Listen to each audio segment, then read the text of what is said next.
And welcome everyone to the third Magnus Chase book.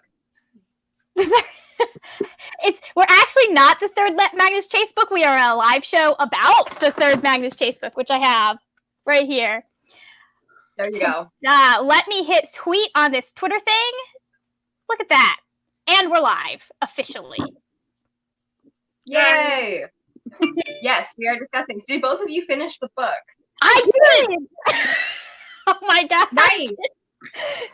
That tells me... Yeah! I was very proud of myself. That tells me something that the two of us are both so psyched that we finished it in time. I'm so glad. I'm very happy because I really liked how the book ended. And even though I didn't finish, I'm glad that you guys both had it finished. What were your final thoughts of the series, the thoughts? I'm spilling water on my chair. How did you like the ending? How did you like the beginning?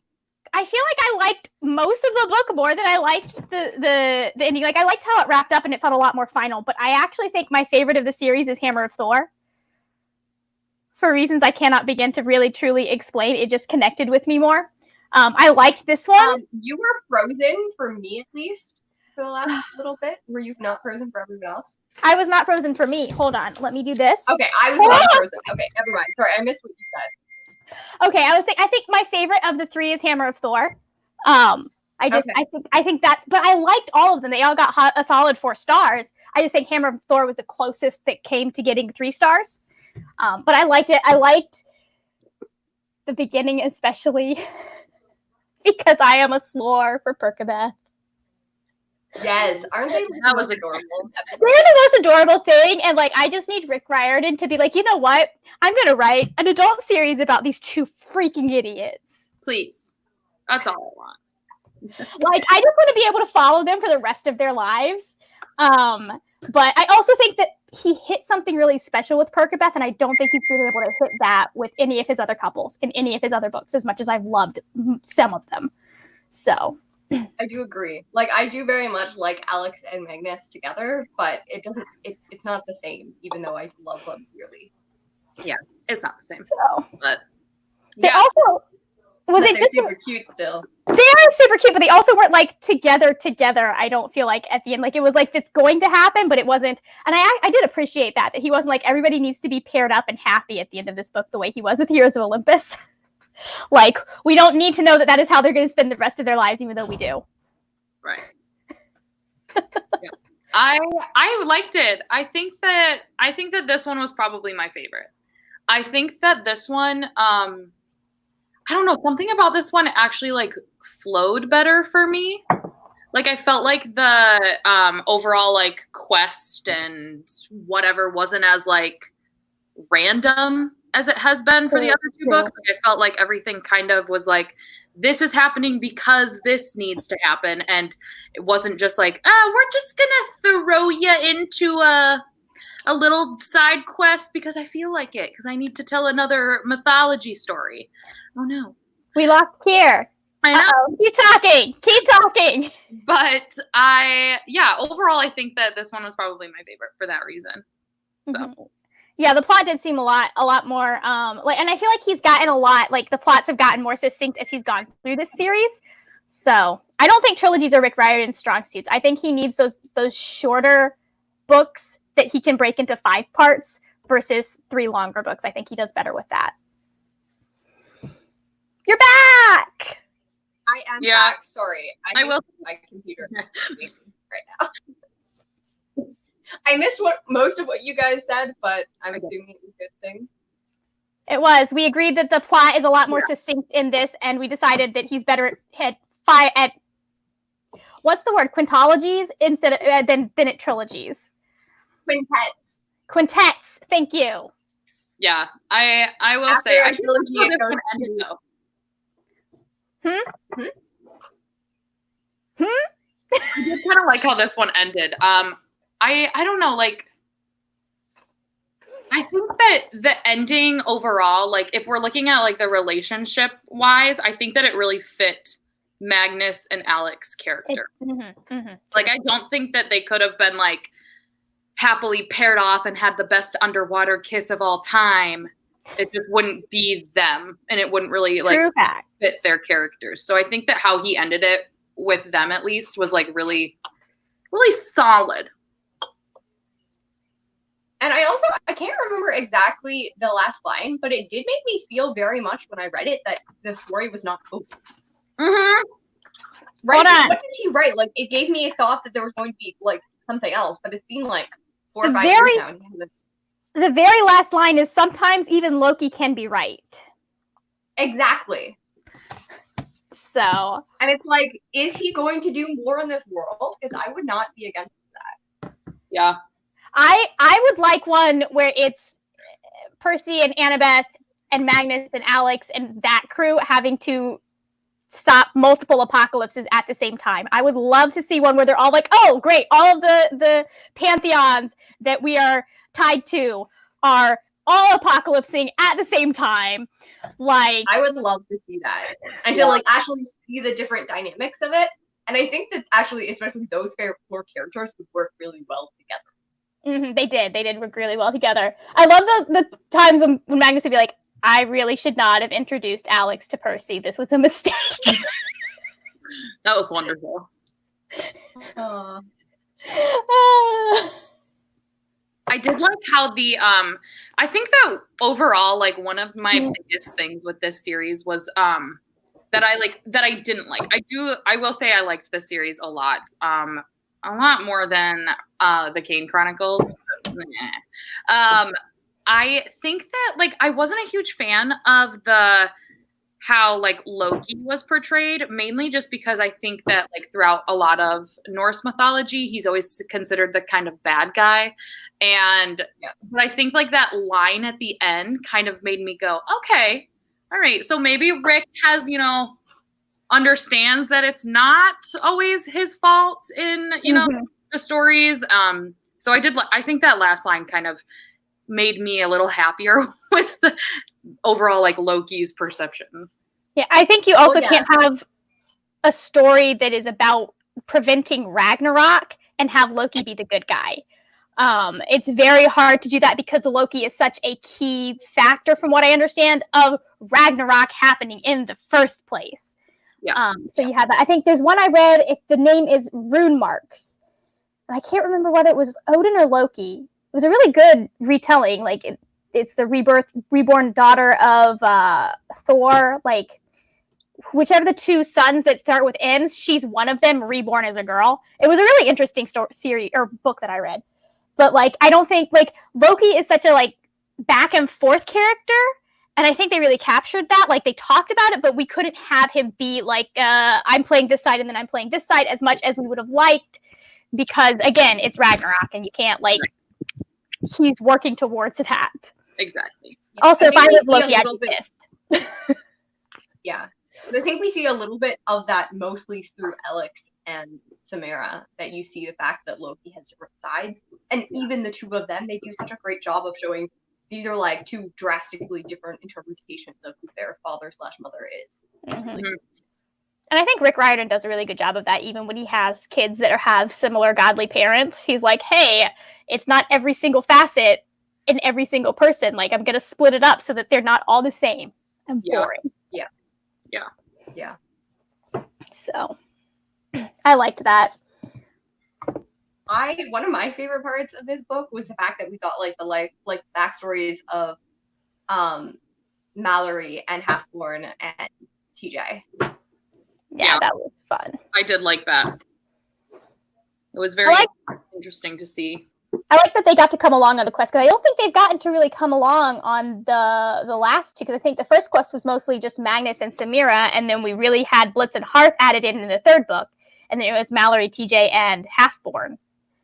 So. Yeah, exactly. Like, it expands it, because they come for the final battle in the 1st book, but like you never really feel like you know them. They're just kind of people that are like the extra characters that are on their side. Exactly. And you're like, exactly. Let's us actually look at what, especially because it's cool because all of them have been dead for so long, and like how they look at life now is really cool. I did not see Mallory's mom being Frigg coming, and I should have, but I didn't. I was like, what the heck? Like, we're sitting there talking to her, and she's talking about seeing the future. I'm like, I wonder which Norse goddess this could be. Right? Yeah. That was a really cool scene. I fell asleep for it, and I was so sad because, like, she was on the train. Like, darn it, I missed that scene. I loved it. It was a really good scene, and I liked how complicated it was. Like, he still manages to find ways to make it complicated, and it's different ways than in the Percy Jackson series. Although I have to say, the Greek gods seem to be slightly better parents than the Norse ones, because at least occasionally they claim their kids and, like, say hi. Well, but I would think that made me think of, like, I got almost teary-eyed about, like, the idea, like, that a lot of that is Percy doing it, right? Like, it talked about how much Cabin 13 is so full of, like, or Cabin 11, I guess. 11, it's 11. Yeah. Hermes cabin Hermes is cabin. always just full of leftover kids that never get claimed. Yeah. Or that they just die, like a lot of the minor kids die because they don't ever get claimed. Yeah. Yeah. I don't know if I really thought about, like, I guess when it came to, like, the Norse gods as parents, I kind of just pictured it was almost like the same with Percy Jackson, mainly because, like, you do see some, like, what are the words I'm trying to think of? You see some connection? Yeah, you see some connection, but I don't, like, I guess I never thought that, like, oh, they didn't really claim them when they're actually alive. It's like, I don't know, like, I was thinking about, like, the end where they all come together, and I was like, oh, like, look at this little cute, happy family reunion. Like, all these parents are like, oh, yay, look at my kid. I'm so proud. But I guess I never thought of, like, before, like, their before life. So. Mm-hmm. You don't really. I don't have a problem with the fact that they're dead. I'm not happy about it. I mean, I do appreciate the fact that means that Magnus can do a homeless shelter in perpetuity, and we never have to worry about it going away. But still, I don't like when characters are dead. I will say that when this series first came out, I tried to read it, and I was put off by the fact that he died in the beginning. But now that I've, like, made myself push through the first one and all the rest of the series, like, it doesn't bother me as much. Yeah, I was saying I was expecting him to be brought back to life. Like, I understand why Rick didn't do that, but I was expecting him to end up, like, because it said the whole thing about it being a mistake, I was expecting him to come back to life. Yeah. I could have seen that.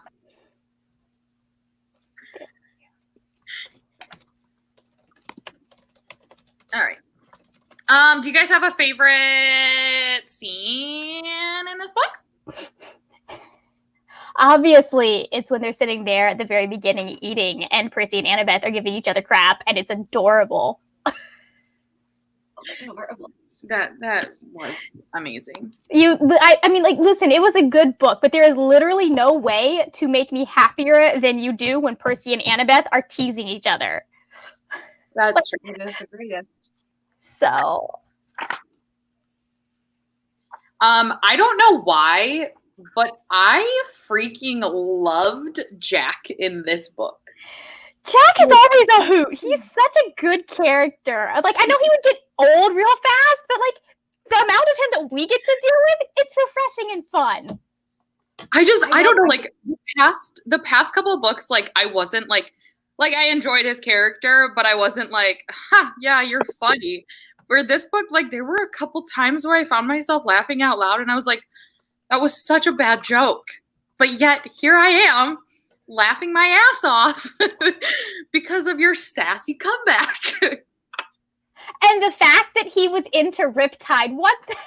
That also, Riptide is a girl. I love that. Greatest love story of all time. I want fan fictions out of that. I feel like he just really likes her sharp edges. I know when he was going on about that. I died. I was like, oh my gosh. Yeah, I feel like that's more of a one-sided thing. I'm not sure that Riptide even can respond. You know, I'm sure if Riptide could respond, she'd be totally into him. Apparently, Yeah, she she's not too didn't. serious for him. Oh, what did you say, Kier? I said, you don't think Riptide is too serious for Jack? I mean, I think that they balance each other out. You know? I was going to say, they could balance each other out the way that Percy and Annabeth balance each other out. You know what I mean? Because I feel like Riptide is a little bit more serious. Oh, yeah, no. Classy. She's definitely a classy bitch. Yes. Oh, that's so funny. I did like that. Who would have thought of that too? Like that was just such a silly thing to put in there, but it also added something to what we already knew. Yeah. So I really appreciated that. What was your favorite moment, Kier? At least the first time you read it. I'm trying to remember. There's so many scenes. Like the I teared up during TJ's story. I loved Mallory and Frigg. I don't know. I loved all of it too much that it's like a little bit too hard to choose. I thought Alex and Magnus were just adorable. I thought, Ashley though, but like I didn't get there yet. But like the fact that Magnus chooses to compliment his friend, and I know like it's really just sappy, but that he wins by the complimenting and choosing to see the love around him, like that is so good. I adore it. You take what is something is meant as evil and like you transform it into something amazing. And it's just, for me, I love it. Like, it's a really interesting way because it's so opposite to how, like, you know, I think kind of in King Chronicles, you have Rick Riordan kind of trying to not be like Percy Jackson, but like failing, I would say. But here you have someone that, like, you couldn't put Magnus and him together and say that they're, like, very similar because, you know, Percy is, like, great at being a warrior and, like, has this really good, like, leadership. And Magnus is actually not a very good, like, he can't fight. He has to use, like, his healing abilities. He has to use, like, his words. And not at all that Percy isn't, like, an encourager or anything like that. But I thought that that was just a cool way to say like a really powerful thing, especially since the middle grade book, so it's aimed at kids. The idea of you pulling up other people around you will always be more powerful than hating on the people that are against you. Yeah. And the fact that you don't have to be a fighter to be a leader and to get the job done. So I like that contrast between the kind of leader that Percy is and the kind of leader Magnus is. I agree. Yeah. So, and it's also like especially as a male role model is a really cool thing. Yes. Also, I kept on laughing, but I'm a dead white male. That was freaking hilarious. I loved that part. And then you somehow made that into a flirtation, right, Miss James? That was really funny. Yes, you are. I also kind of see that as like Rick Riordan like poking fun of the fact that he's like an old white guy writing those books. Oh yeah, definitely. The fact that he's the one that wrote it is what makes it so funny because I am in fact self-aware, guys. I know what I'm doing. I saw somebody, like, I get the point of the TikTok, but somebody made a TikTok of like white authors that people will read and say it's representation and say it's great, and like I agreed with every series they put in there except for the Percy Jackson series. I was like, because Rick actually learns, and if he screws up, he says sorry, and he doesn't do it again. Someone dissing. The thing about him is that he doesn't like act as if he's like doing something special. Right. He's not like, look at me, I'm an old white guy who cares about other people. Look at me, right? He's just like, this is something important to me. Yeah. Like I remember he actually just recently somebody asked him about since Sam is going through Ramadan in the book, and he in the first version, and I don't know, I'd like to find a newer version to see how they fix it, but in the first version he says that Ramadan means you're not supposed to, like, you're not allowed to bathe, where that was just a suggestion by a particular imam who was like, just so you don't have to worry about accidentally taking water in, you maybe don't do it. And so it's like a suggestion, it's not an actual rule. And so he said we fixed that in subsequent versions, but the version that I listened to must have been the first edition because it does say that in a couple of places. So I'd be interested to see how he fixed it in Yeah. But like the fact that he's like, oh yeah, I'm gonna rewrite it for any other versions that are printed. Like, yeah, because you don't want to be saying misinformation. But yeah, because you did bring up in our chat the idea that he says that she can't. That why does she? That wasn't me. That was me. I'm pretty sure that was okay. I was like, was that my house? But my like fire alarm does like not turn off like that. No, because you were bringing up the fact that why is she fasting? And like when I read it, I like paid attention to that because Amon says that's his right name, right? Amir. I was like, Amir says she doesn't have to fast. That's for anyone fighting or traveling. They don't have to fast from Ramadan, but she wants to. Yeah, that's the thing about that just like I liked that he was going with the fact that she wants to, but that seemed it just struck me a little bit as being religious just to be religious, even though he kind of connected it to other stuff. Because I know I don't remember any of their names, but the Sultan who built the Taj Mahal, his wife, like they were so strictly religious that even the pregnant women would fast, which is forbidden from what I understand in the Quran, is for pregnant and I think possibly nursing mothers, or if you're on your period, for you to fast. Don't quote me on that because I'm not entirely sure, but I know that the whole pregnancy thing, they're like, that's bad. That is bad for you. That is bad for the child. Like, and so it was one of those things like when it's harmful to you, I'm pretty sure you're not supposed to. But I don't know, because I have a friend that fasts, like it's Ramadan right now, actually, who fasts every single year, and it is not good for her. Like she consistently like faints, and like I'm like, why? Like you're allowed to not fast, but like she does it anyways, and it always like drives me crazy because I'm like, I want to be respectful of your religion, but like also this is not good for you. Yeah, like. Yeah, that's from my understanding. If there's a health reason why you shouldn't do it, you're you're actually not supposed to. It's not like a suggestion that you don't do it or a hey, you don't have to. It's like a you shouldn't. But again, I'm a Christian and I don't entirely understand all the ins and outs, so I could be wrong. But I just know based on my own experience that a lot of people fast even when it's not the best thing for them to be fasting. So yeah. Anyways, I think he handles it well though. Like I do, yeah. I did like I think there's somewhere in the book where he like mentions how like he's thinking about Samira or Samir, whatever. Yeah. Thank you. And he's like talking about how he finds it like just kind of incredible that there's Norse and Greek, and they're fucking crazy. Like, one being over the universe. He's like, whoa. Like, I don't know. I think that just like bringing like Magnus's viewpoint into it too kind of opened my eyes a little to seeing how everything works together in Rick's universe. I don't know. I kind of liked it though. I like how he doesn't discount, like, he's like, basically, all of these things can coexist together at the same time. Like, just because one exists, it doesn't mean that the other doesn't exist. And I like that he makes that point, because I know there are a lot of kids that, like, that might be a sticking point for them. That might be something that makes them feel like, hey, maybe, like, I don't know. If he didn't make that point, my mother probably wouldn't have, like, if I was a kid, wouldn't have let me read those books. Yeah, I had to fight to read them because, like, yeah, I grew up in a Christian family, and I was like, Greek gods are not real. I'm like, I'm aware of that. They're not real, but they can be real in this series. But like, I'm not going to become a worshiper of Greek deities anytime soon. But yeah, it did make me. What? You're not? No.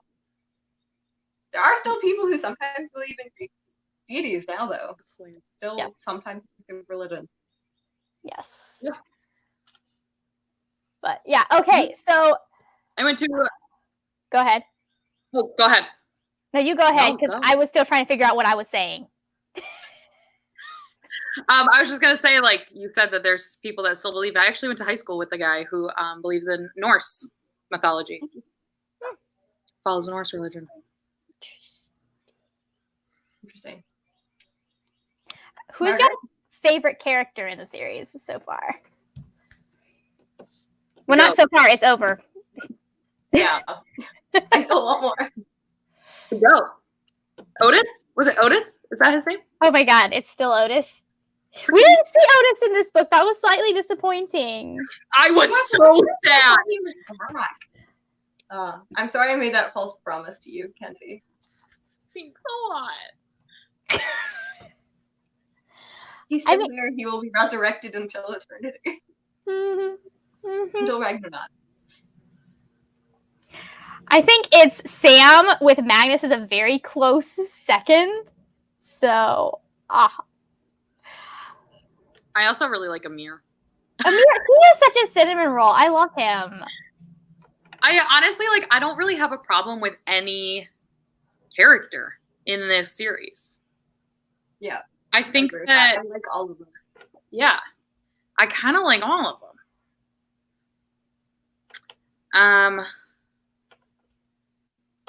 I'm trying to think of who is the top tier. Yeah, I'm gonna stick with Otis. We're not surprised. What about you, Kier? It's such a cheating thing to say that it's a three-way tie between Magnus, Sam, and Alex. Okay, that's fair. It's fair. I love all of them for very different reasons, but I like all of them. I think I prefer the relationships in this series than to anyone else, to be honest. I enjoy watching the characters interact. Yeah. Also, am I the only one who just really thought that Blitzen and Hearth were going to get together? No, the entire internet thought that. And I was like, the second one was who's this Hilda? I definitely thought that I thought down low they were already in a relationship. They just weren't I don't know. Oh, they are. They very much act as if they're dating. Yeah. Without kissing. Which it kind of isn't any of Magnus's or the kids' business. So I understand why Rick didn't necessarily go there. Because think about how very little of Paul and Sally we got. We only got what we got because it affected Percy personally. Yeah. So. Yeah. But I don't know. I'm cool either way. If they're just really good friends, I'm okay, that's cool. We need more male friendships like that. If they're more, okay, that's cool. Yeah, that is really important. And I was thinking about that this time around because I just assumed that they were going to get together. I just thought that was the end goal. And then rereading it, I was I don't want to say that every really good relationship has to be a dating relationship because that's one reason I love Sam and Magnus because the idea a lot of people were first ship them because Alex was in the first book and they were well, you need a love interest. Listen, if you're not going to give me anybody better, that's where I'm going to go. Exactly, right? I need him to have a love interest. Show that and even if she didn't have Amir and he didn't have Alex, I would still love to see the fact that they can be friends without significant they do have significant others in the end, but you know what I mean? People can just be friends. They don't need to end up in romance. Yeah. I think that Rick does a really good job at building friendships. He does. I think that that's probably his strongest suit when it comes to his writing is that his friendships are always so solid. Because I think even when granted, I was 12. I was not really thinking of reading romance books at the time. But I think when I first started reading the Percy Jackson series, it kind of it hit me that oh, wait, Percy and Annabeth are ending up together? And then of course, I became the biggest, first best shipper ever, but it's fine. But excuse me. The way that I don't know, his friendships are just, they're so supportive of each other that even if they're not they don't end up together, I'm always happy in the end because I'm just wow, you can't have supportive relationships and they don't have to be a person that you go and kiss. I feel the strength of Perkabeth is that they had a really strong friendship first. And then they started liking each other. Or then he realized he liked her. Because Annabeth has admitted she liked him from the beginning. But that's a whole different story. which I identify with. Like, I very much am like one of those, like, no, I don't like that boy who is very cute and an idiot. Like, no, not interested at all. When I'm very interested. Anyways. Yeah. But I think he does a really good job with the friendships. He does. And I like the fact that, like, there are so many different friendships in his books, and we have that in this. Like, Magnus has so many different friendships, like, and they're all different. I already said, how many times can I say different? Take a shot, everyone. I only have tea, sadly. I only have water. Brave Daddy liquor scores. I have nothing. I don't blame you. No. I get nervous just going to the grocery store, and I have to eat. So, you know. I have not yet, and I'm thankful for that. My roommate is like, "You're immunocompromised. Do not leave the house." I'm like, okay. That'd be great. I'd love to do that, but the only other person in this house that goes to the grocery store doesn't let us know when he is going to the grocery store. He just stops.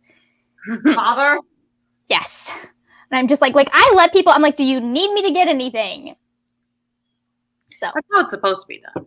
It is how it is supposed to be done. Like, you're supposed to have one person who is going, and everybody else communicates with that person. But that's not how it's worked in my house. Of course not.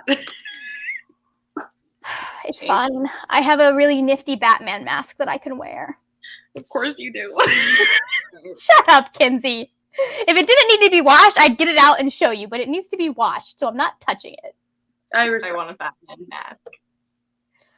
Yeah, I got it from Lily Mead on Twitter. Her mom's making them. Her mom was a nurse, and she's making them. So she has lots of different fabric prints. Anyways, back to the book.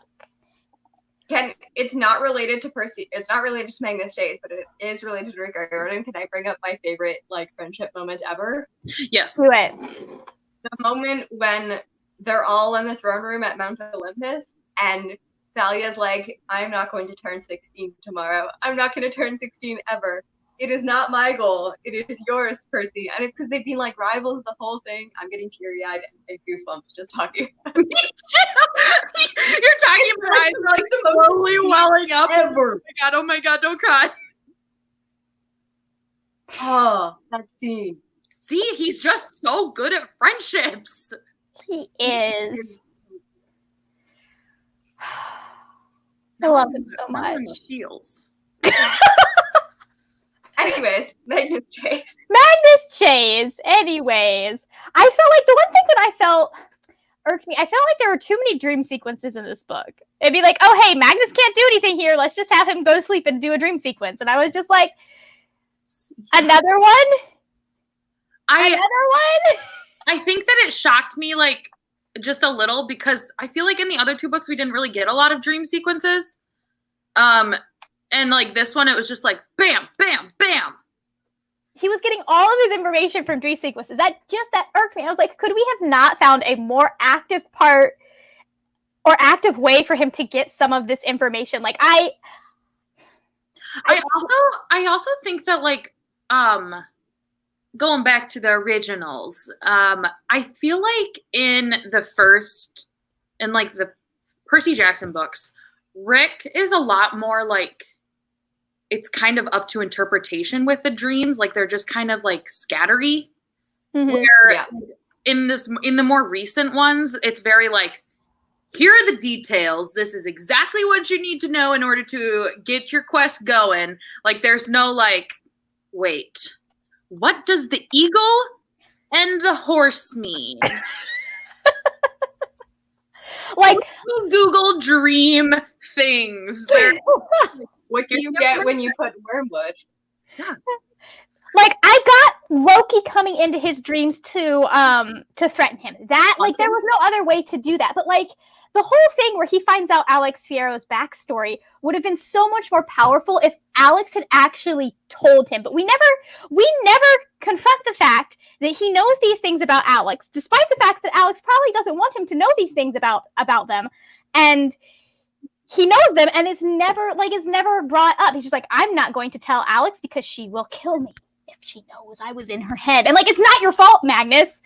You didn't ask to be in Alex Fierro's head. You just happened to be in Alex Fierro's head. Yeah. I will say that I really wanted one of those Okay, you know in The Lightning Thief where Percy and Annabeth are sitting in the back of the zoo trailer, whatever, and they just have this moment? You mean the greatest moment in the entire book? Thank you! I really wanted one between Magnus and Alex, and I feel like that was one of the things that we just didn't get. We didn't get that, like, let's show how close we are and that we actually trust each other. I feel like that was the one thing that we kind of, like, missed out on when it comes to those two. Like, I think we kind of got that in the first kiss, and I liked how that was done, how that was, like, kind of a, like, well, I'm going to be mad if I don't do this, so let's go for it. I would have preferred it with emotions. Right. Yeah. But I think that, like, the fact that, like, Percy and Annabeth, they have these moments so often, and there's not, like, this physical need to, like, express, like, there's no kissing. They don't need to kiss in order to be close, and I feel like that kind of lacked in this one. Like, I feel like I really just wanted them to sit down and, like, actually use their words, not their mouths. I think that's one of the things that's been lacking in both Magnus Chase and Kane Chronicles, and I appreciate it on the one hand because it is a middle grade, so it doesn't necessarily need to be a focus. It's just kind of in there, but because it's expected. But at the same time, like, he does such a good job. Yeah. And I don't think... And the thing that I wrote is that even though, I'm looking at my review from last time, that even though Alex is technically the most, like, changing character, they are also the character with, like, the flattest arc. Yeah. Yes. Like, Mallory, like, all of the other secondary characters, like, they're the golden trio, and the other characters get their backstories more fulfilled than Alex does. Yeah. That is true, that is true, that is true. Alex Fierro was done dirty, in more way than one.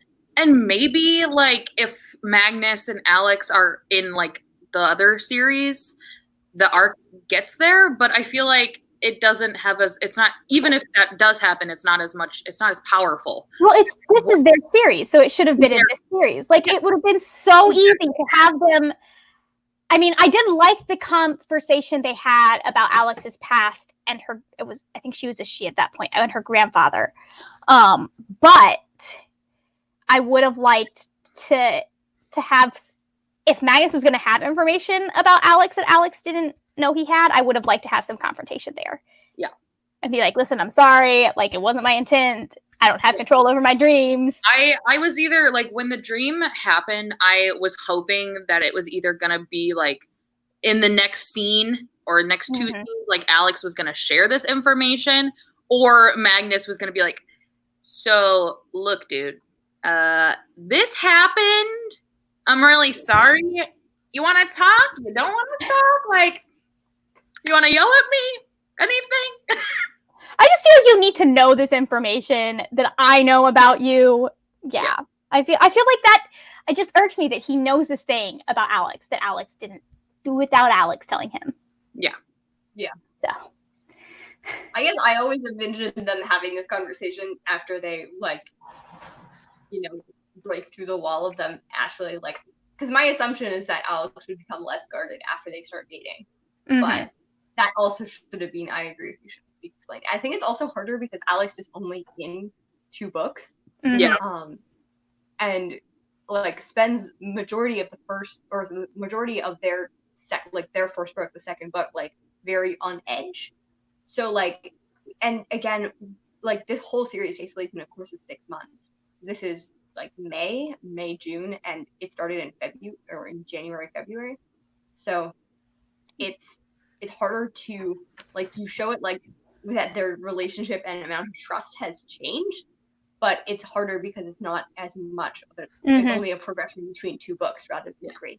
It's not 4 whole years. Right. Which I think is another thing, like you were saying earlier in the beginning of this, that, you know, Rick's strong suit is not trilogies. And I think that shows, especially when it comes to, like, Alex. Like, I think that had we even gotten, like, 1 more book, I think that we could have had that arc that we wanted, but because it was just like, nope, 3 books, that's it. Well, wasn't it originally supposed to be 5 and then they changed it? That's what I thought about the Kane Chronicles too. So I don't know what's happened with those and why that choice was made. My thought is maybe he was planning originally 5 books and he looked at the amount of material he had and decided that he didn't have enough for 5 books, which I can respect. I understand. Like, I would rather he be like, you know what, I'm going to give you 3 solid books instead of giving you 5 books where you're sitting there going, what we're repeating and like rehashing. It's like, you know, we don't want the Hobbit trilogy from Rick Riordan. What? Although, you know what? After you saying that, Ken, I kind of just want a book where it's kind of explored the idea of like that dating or like kissing doesn't solve everything. Yeah. So often, like I don't know. I say over and over again that like a lot of writers, but especially like TV and movie people, like can't write couples. And it's annoying. Like Jake and Amy from Brooklyn Nine-Nine were the only well-written couple I have ever seen in television. Like that actually go through things and like just don't break up and have a bunch of misunderstanding. But like the exploration of like having them date and then realizing like actually we still have a lot to like figure out about what our dynamic looks like. But like that is relationships. Like every single person I've ever seen in a relationship, especially a first relationship, their first thing is finding out that you find out a lot about yourself while you're dating someone, because there's a lot of places that you don't necessarily go with friends when you talk about things, because they need to align a lot more when you're dating than you can be friends with people that are totally different. You don't have to completely work together, right? I can think of a couple more shows. I know Once Upon a Time, like once they're together, and it's not perfect, but they do a good job of like, hey, we have conflicts, and you don't always see the resolution of the conflict, but you know that they've resolved it. And then Bones is another one that once they're together, even when like stuff, like there's a point where one of the people in the relationship makes a really big mistake. And there's a point where where the other person is trying to decide whether or not they trust them, but ultimately they're like, we're gonna work through this together because we are a couple, and this is how I've decided that my life is gonna go. But yeah, I hate, and it's not necessarily, I feel that TV writers, and especially like TV writers, they're afraid to. They just don't know how to write good drama with a couple. It's like exactly. So frustrating.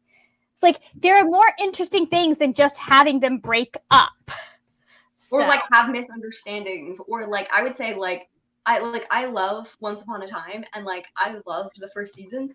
Like then you have a couple like Mary Margaret and David, where like they pretty much just mush into one character. Like they don't do a good job of like making them a distinct person after a while. Yes, unfortunately, their characterization, because I think part of it is because the focus shifted to Emma and Hook. And so they were trying, like, they just didn't have enough time to do what they were trying to do. There are a lot of things that can be said about the writing on Once Upon a Time, as much as I love it, and things that they chose over doing other things. But I do like the main relationship, and I like the fact that they still work through things. Yeah. So even if we don't get to see the main person until season 2, which irked me, but I don't mind anymore. It was licensing issues. Yes, I am aware. But if we had seen Hook in season 1, he wouldn't have been Colin O'Donoghue in makeup and leather, because he would have had a second like life, which would not have been nearly as good. Would have been exciting though to see what would you do with. I actually did a fanfic on that one. What would you do with Hook as a person? Anyways, I mean, I can think of several things to do with Hook as a person, but. Okay then. Anyways, but like, that's why I love Percy and Annabeth so much, because they're not perfect, but they're still like, we're a couple, and even when I'm mad at you, we're still together. Yeah. And I think that's hard, because there's so much history in television of, if you put it together, the audience is going to be bored. Like you see it in comics too. It's why Batman and Catwoman didn't get married in the comics, despite the fact that they've been a thing for so long. It's because it's like writers are almost afraid to have to explore more than just the couple getting together. Which exactly. Is why and there's so many couples that I adored, and they didn't do a good job writing them after they like broke up or after they got together, which is terrible. Because like the most exciting part of the relationship is not before you start dating, and like that's a really big lie. Yeah. But so often we end as if people become a couple or people get married, and we act as if that's the end of a love story, which that isn't the beginning of a love story. Another good one, Parks and Rec. Oh, that's a good one. It's really good. That's a really good couple if you're looking for a good TV couple. But it's also, I think it's a slightly similar team to the one that writes Brooklyn Nine-Nine. Like, I think people who are on the Brooklyn Nine-Nine team were on the Parks and Rec team. But Ben and Leslie are goals, and I'm both of them, and it's hilarious. So, anyways, back to Magnus. How did you feel about how he did the interpretation of Norse mythology in this one? Because he did terrible with the interpretation of Greek mythology because there was none. If we're grading him on that, he gets a 0. Yeah, where was Zeus? I don't know, okay, I know the basics of Norse mythology. I took a mythology course. We talked about it for a month, whatever. But that was in high school. I don't remember. It was a long time ago. So, I think that overall, I would say I know the worlds. Like, if this was my introduction to Norse mythology, I know the 9 worlds, and I know, the gods. I couldn't tell you that I know a lot of the actual mythology and the stories that you'd hear from back in the day, but I know how things work. I feel the best story that I would know is the one in Hammer of Thor with Luke, or with Thor and Loki and the wedding. I feel that's the thing I would say. I'd say that one and Boulder the Beautiful, right? Mm-hmm. Yeah, the only ones that I remembered even before reading this series, and now they're really the only ones that I still remember. So. What was I was thinking something, and then we started talking about the Thor and Loki wedding thing, which is always a hoot to read about because just Thor is such a disaster, and I love it. No matter what you do with Thor, he's a disaster. Mm-hmm. What was I thinking of? Oh yeah, the whole story with Kvasir. I was just I love how it's different than in the Percy Jackson stuff, how he does mythology that. But I love how ridiculous he is. They're trying to get him to come do their taxes. They lure him in by hey, we have tax problems. That was so funny. If someone had tried to lure me with, hey, we have tax problems, I'd be like, I'm not the IRS. Do I look like I know what I'm doing?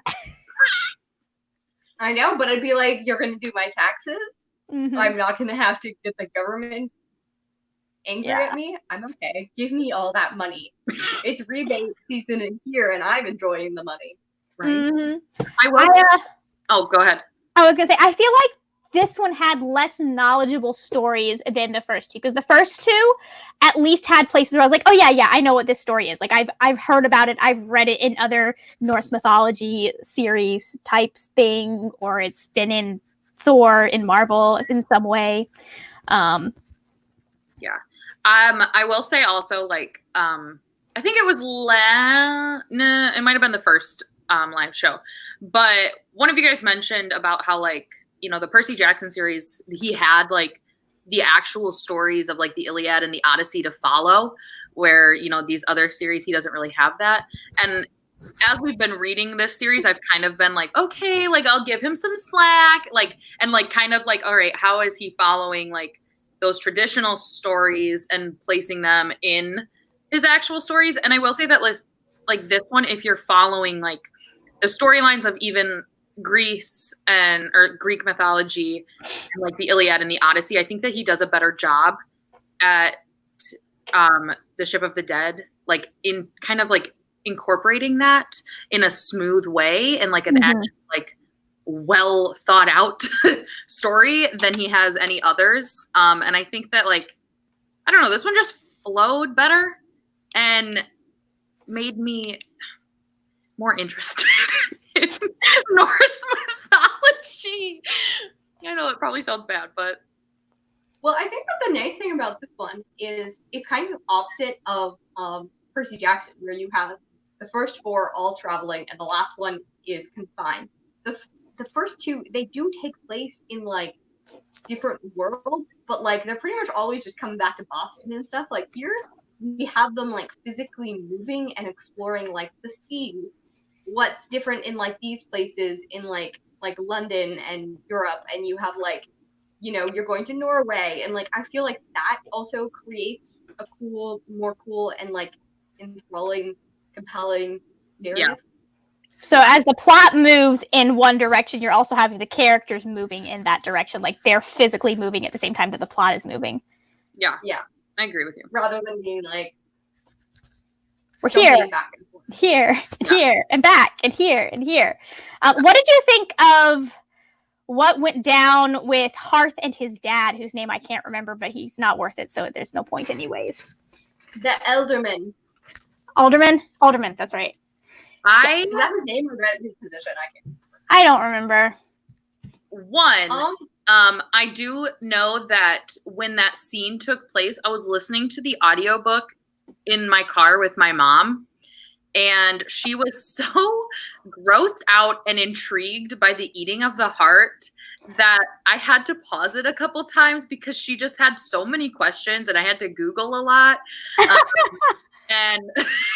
But I think that, I don't know, I thought it was really kind of well done. I liked that constant like incorporation or like that reminder of like use your board. Like that just hit home so much. I like every time that line was written, something inside me burned. It made me so angry the way he treats his son, and I'm just like, yeah. And you know there are actually parents out there that are like that, which it requires so much more effort to use the board than it does to actually use ASL. So much more effort. When you can, like, it just doesn't even make sense on a logical level. Like, yeah. But he wants to conform his child into the speaking world, the normal world. Yeah. That's not conforming into the normal world. That's even further from the normal world than having a series of signs that is a language versus a board that you point to things on it. It's like, but I think that in his mind, writing is a normal thing and gesturing isn't. I'm not defending him. I'm just saying he's still trash. He's trash. He's trash, and I'm glad he's dead. He got magical bird powers from him. Yeah, that was weird. I don't know that I felt like it maybe was a little bit too dark for middle grade though. I just was not comfortable with the fact that he had to die, even though he was a horrible. Like, I'm glad he's dead, but I wasn't comfortable with the fact that like Hearthstone had to help kill his father. I don't know. I feel like once you write House of Hades, you're kind of just do your thing. Like, he has reached the point of no return, and he's just like, I'm gonna do it. But even in House of Hades, it was more like they're killing monsters. They're not killing their parents, even though. Well, I do think that this is his. I don't want to say most mature, but like I would say it's the closest. Like it has lots more of like references to more mature things, and like, you know what I mean, than most of his other ones. Yeah, I would love to see Rick Riordan write a YA series about Percy and Annabeth. Speaking of that scene, what did you guys think of the like Magnus's mistake of accidentally burning the heart? I yelled when he put his fingers in his mouth. I was so grossed out. And he's just like, Also, I don't understand why that had to happen, considering I don't know.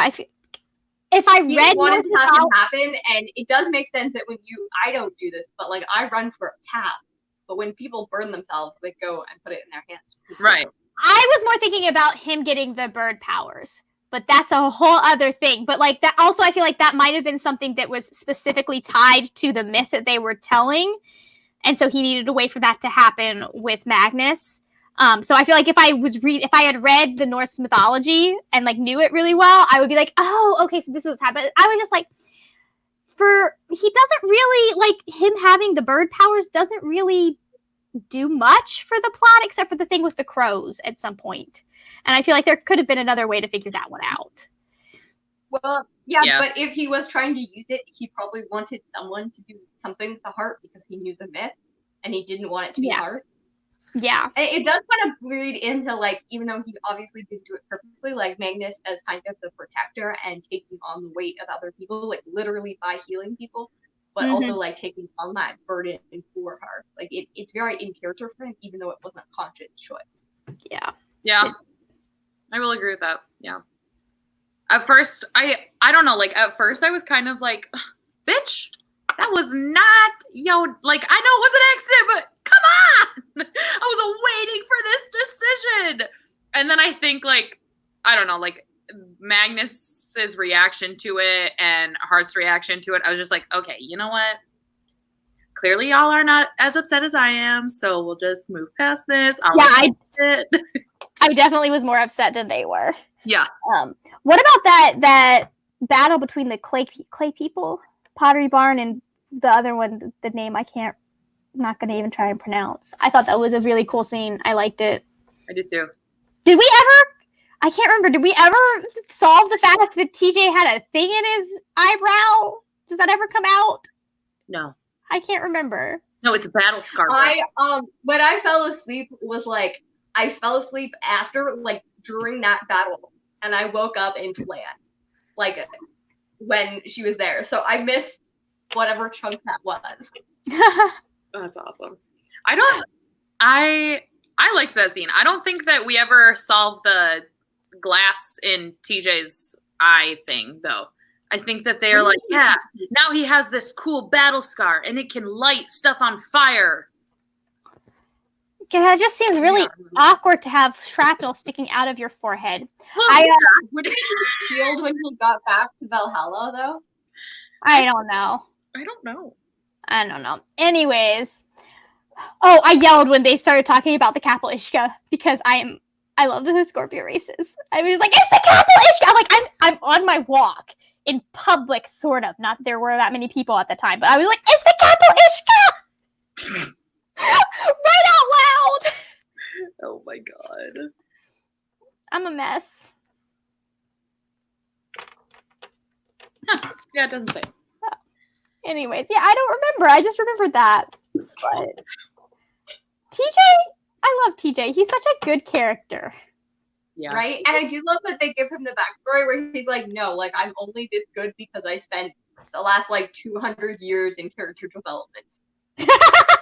Like, it gives the thing that, like, he's like, I'm not just a good person because I was on the Union side. Like, I still had, like, anger issues and stuff, and it took me, like, 50 years to get over them. But, like, it shows the idea that, like, being able to move on and, like, being able to progress, like, it's okay if it takes time, but, like, it can make you a better person in the end.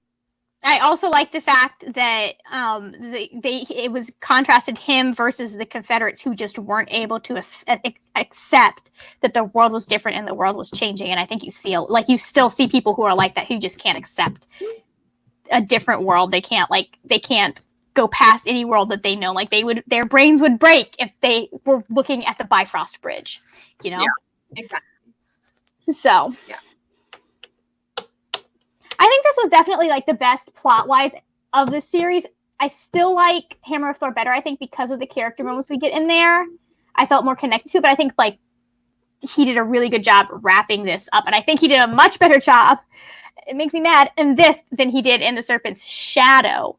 But I also think he avoided a lot of the problems I had with Serpent's Shadow the second time I read it, which was that everybody gets paired up, and like he isn't like, hey, everyone needs to be paired up in this one. I liked that. Yeah. Yeah, as much as I'm like kind of like I feel like Blitzen and Hart should have ended up together, like I do understand that as well. Because everyone else kind of is like, because Mallory and Halfborn, but they were already a pre-existing couple. They just got back together, and then you have like Sam and Amir, who are also a pre-existing couple, and then you just have Alex and Magnus, who aren't even like completely a couple, but and they just kiss. Yeah, but yeah, there's that, and then you also have the fact that like TJ, he doesn't make an effort to like give TJ someone like he did with Leo. Not that I'm complaining about Leo and Calypso, because that was the culmination of two separate plot lines that really was satisfying to me. But like I like the fact that he wasn't like every single character needs to have, be paired with someone and have a happy ending. Yeah. Well, yeah, and exactly. And like TJ is like ultimately happy. And also like Blitzen, like I guess Tarth technically has romantic interest with Hulda, but like Blitzen, neither Blitzen nor TJ ever expressed any desire to be in a relationship. Mm-hmm. Also, yeah. Yeah. So. Yeah, I did think that was a nice touch. So. And they're older too, which is nicer. Like that's the issue with like they're like what 12 and 13 by the end of like King Chronicles, and it's just like 14 and 16. What, they're not, are they? Yeah, Sadie turns 14 in one of the books, and Carter's 2 years older than her. What? Oh, I thought they were a year. I'm pretty sure they were a year apart, and she turned 13 in the second. I'm gonna look it up. Maybe she turned 13. I might be wrong. It might be 13 or 15. Sure, I remember that she was only 12, and the guy she had a crush on was 16, and she was turning 13. And I was like, and then also an immortal god also liked her, and she wasn't even like near like as weird as she should have been.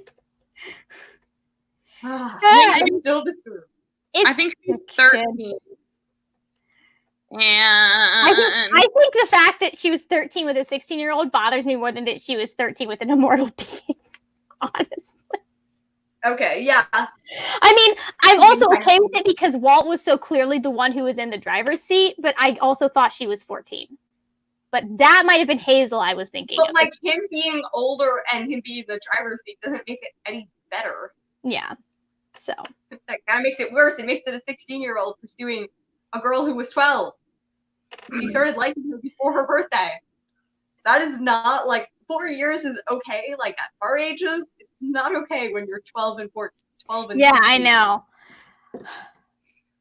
Anyways, that's a whole other story though. Sorry, I'm just still better. We've covered that. Kinsey went away. We need to bring her back so we can properly sign off. She's not. I can't force her to come back. Kinsey, come back to us! Kinsey! She completely disappeared. Oh. I'm just now realizing that I meant to put lipstick on and then I forgot to. This is what I get for Googling things. Anyways. I'm in the middle now. Hooray! Kira's in the middle. All right. Any final thoughts? None. None that I haven't shared already. Mm-hmm. So both of you liked it better than you thought you were going to? Yeah. Both of you previously DNF'd it, right? No. Okay. So I read the first book. I read the first book. I was really excited for the second book, and I just never finished it. And by the time I realized I hadn't finished it, I was like, I just need to start this over from the beginning, and I never got around to starting it from the beginning. So, like, it was never something I disliked. It was just not something that I was pressure. And then we started this, and I was like, well, I'm just gonna wait until we do it for this to read it. So. That's like me and Charles both follow. Mm-hmm. The first book was excited for the second, and now waiting until we yeah. I have the first book the first time I read it too. I DNF Trials of Apollo as well. So. I love Rick. Okay. I promise, guys. You're funny. No, you're not. Anyways, thank you all for joining us. Thank you for coming and let us chat about mostly Vegas Days. Mostly. We tried. We really tried. There were some divisions, especially on the Percy Jackson angle. Yeah. I mean, when you have someone as iconic as Percy Jackson, it's really hard not to talk about him and compare things to him. He's the love of my life. Yes. We will further make comments about what we are doing next. Whatever we decide that. When we figure that one out, because I think I need to look at the calendar and see how much time we actually have, considering that we have been really bad about staying on schedule. It might be Trials of Apollo. I think we might have delayed long enough, but we'll see. Possibly. I have the first book now. I was just walking past my little. There's a little free library down the street from me, and they had all of the Heroes of Olympus and Trials of Apollo. I was offended that they had all of the Heroes of Olympus. I was like, you have no taste. But I did take Trials of Apollo. Hey, that's how I got Trials. That's how I got 3 of my Heroes of Olympus. Because I only own 2 of them. Because the first 2 because I own the last 3, but the first one someone stole from me, and the second one my best friend had it, and I just read it from her. But then my friend just gave me them, and I was like, okay. Gotta do what you gotta do. Anyways, All right. Goodbye. Thank you for joining us. Now we're in the future. Bye. You can't even see my hand. Just in front of your face. Right here.